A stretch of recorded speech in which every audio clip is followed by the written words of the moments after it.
जो सबसे पहला कार्ड आया है आपके लिए वो है 2 ऑफ पेंटिकल का, जो कार्ड ये बता रहा है कि कहीं न कहीं आपकी लाइफ में बैलेंसिंग का बहुत इम्पॉर्टेंट रोल रहेगा। आपको अपनी मटेरियलिस्टिक चीज़ों को और आपके इमोशनल चीज़ों को बैलेंस करने की बहुत ज़रूरत है। अगर आप क्रिएट नहीं कर पाएँगे ये बैलेंस, तो हो सकता है आपको आगे चल के इश्यू हो सकता है। बट मुझे ऐसा लग रहा है कि आपके पास चॉइसेस बहुत होंगे, या तो आप किसी चीज़ में या किसी पर्सन में ज़्यादा इन्वेस्ट करना चाहते हैं और आप चाहते हैं कि वो आपके कंट्रोल में रहे, तो ये थोड़ा प्रॉब्लम हो सकता है आपको। इसलिए आपको इक्वालिटी मेंटेन करनी पड़ेगी अपने पार्टनर से। जैसा आप चाहते हैं कि वो आपको ट्रीट करे, वैसा ही आपको उनको ट्रीट करना पड़ेगा।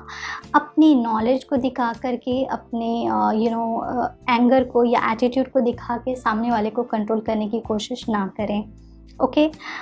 ऐसा हो सकता है कि आपको कुछ ऐसी चीज़ें, अगर आप पब्लिक फिगर हैं या फिर आपको पब्लिक जानती है, तो ऐसा हो सकता है कि आप में से कुछ लोगों के कुछ ऐसी आप लोगों के बारे में कुछ ऐसी, या तो मीडिया में बात फैल सकती है, या फिर हो सकता है कुछ स्प्रेड आपके फ्रेंड्स के सामने हो, या कुछ ऐसी चीज़ हो जो आप नहीं अभी तक आपने डिस्क्लोज़ की थी, बट अब वो डिस्क्लोज़ हो रही है। ओके। तो इस तरीके की एनर्जी हो सकता है आपको फेस करनी पड़े। तो अगर आपका रिलेशनशिप सीक्रेट रिलेशनशिप था, तो हो सकता है वो कुछ लोगों के सामने आ जाए। तो आप इसलिए चीज़ों को बैलेंस करने की ज़रूरत है, वो करके आप रखिएगा। जहाँ तक बात की जाए दूसरे कार्ड्स की, वो ये बता रहे हैं कि इस टाइम पे, इस मंथ में आप बहुत ही डिप्लोमेटिक रहने वाले हैं। आपके पार्टनर आपके साथ डिप्लोमेटिक रहने वाले हैं और आप इसके साथ अपना रिलेशनशिप कंटिन्यू करेंगे। आप किसी को हर्ट नहीं करेंगे, ना आपका पार्टनर आपको हर्ट करेगा, लेकिन पूरी तरीके से सच बात भी नहीं बोली जाएगी आपको, ना आप पूरी तरीके से सच बात बोलने वाले हैं। ओके। बट कम्युनिकेशन आपका इम्प्रूव होता हुआ मुझे नज़र आ रहा है। आप जितना अपने पार्टनर से बात करते थे, हो सकता है आप उनसे ज़्यादा फ्रीक्वेंसी से बात करना शुरू कर दें। कुछ ऐसी चीज़ें हो सकती हैं जो वो आप अपनी एनर्जी को और आपके पार्टनर अपनी एनर्जी को अभी भी हाइड करके रखें, और वो एक सर्टेन टाइम पे अपनी एनर्जी को ओपन करें, अपनी बातों को ओपन करें आपसे। जहाँ तक बात है रिलेशनशिप कैसा रहेगा, रिलेशनशिप कंटिन्यू रहेगा, रिलेशनशिप ब्रेक नहीं होगा। में आपका रिलेशनशिप इम्प्रूव कर सकता है पहले से, बट आपका रिलेशनशिप किसी भी कंडीशन में ब्रेक नहीं होगा। आपका रिलेशनशिप रहेगा रॉक सॉलिड। अगर बात की जाए दूसरे कार्ड्स की, तो हो सकता है आपके लिए ये बहुत अच्छा टाइम है पेशेंस के साथ वेट करने का, अपने रिलेशनशिप को ग्रो होते हुए देखने के लिए। आपको इसके पॉजिटिव रिज़ल्ट में भी 1-2 महीने के बाद मिलेंगे। तो आप अपना एफ़र्ट डालें अपने रिलेशनशिप में। उनके रिज़ल्ट के लिए आप मत सोचें, उसका रिज़ल्ट आएगा, बट थोड़ा-सा धीरे-धीरे आएगा। ओके। आप में से कुछ ऐसे लोग हो सकते हैं जिनको कुछ ऐसी बातें पता चलें जो आप एक्सपेक्ट नहीं कर रहे थे, और वो इतने प्लेजेंट नहीं भी होंगे। ओके।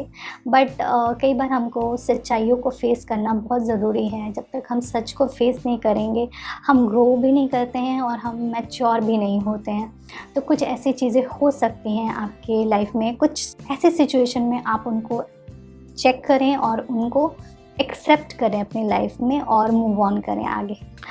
एक स्टेबिलिटी भी दिख रही है आपके रिलेशनशिप में, एक ऐसा ग्रोथ दिख रहा है जिसके साथ साथ आप आगे बढ़ें। बट कहीं ना कहीं आप में से ऐसे हो सकते हैं जो कि अभी सीरियस रिलेशनशिप में नहीं हैं, जिन्होंने सोचा नहीं है कि इस रिलेशनशिप को कहाँ लेकर के जाना है।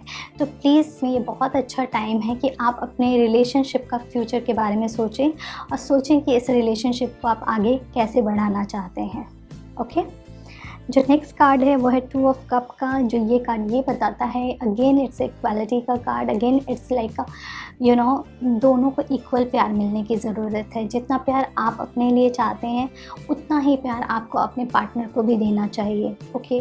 बिकॉज़ तभी ये यूनिवर्स पूरा होता है। अगर आप सिर्फ़ और सिर्फ अपने बारे में सोचोगे, तो ये तो एक सेल्फिश रिलेशनशिप हो जाता है ना।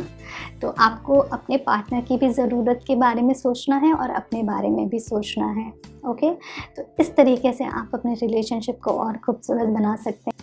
जो आपके लिए 2 कार्ड्स आए हैं और एंजल कार्ड्स, वो है क्रिस्टल का एंड सेकंड है बुक का। सो फर्स्ट कार्ड है वो है बुक का एंड सेकंड कार्ड है वो है क्रिस्टल का। सो आपको इन दोनों के साथ काम करना है। Your life purpose involving writing, reading, editing and selling spiritual based books. So ऐसा हो सकता है कि आपको कुछ ना कुछ या तो बुक पढ़नी चाहिए, या कुछ अगर आप किसी इस तरीके की संस्था में हैं जहाँ पे आप बुक सेल कर सकते हैं, या फिर बुक नहीं भी सेल कर सकते, नॉलेज दे सकते हैं लोगों को, तो ये भी बहुत अच्छा। तो आप विजडम से रिलेटेड जितना भी काम करेंगे वो आपको स्ट्रेंथन देगा, आपको ताकत देता है, ठीक है।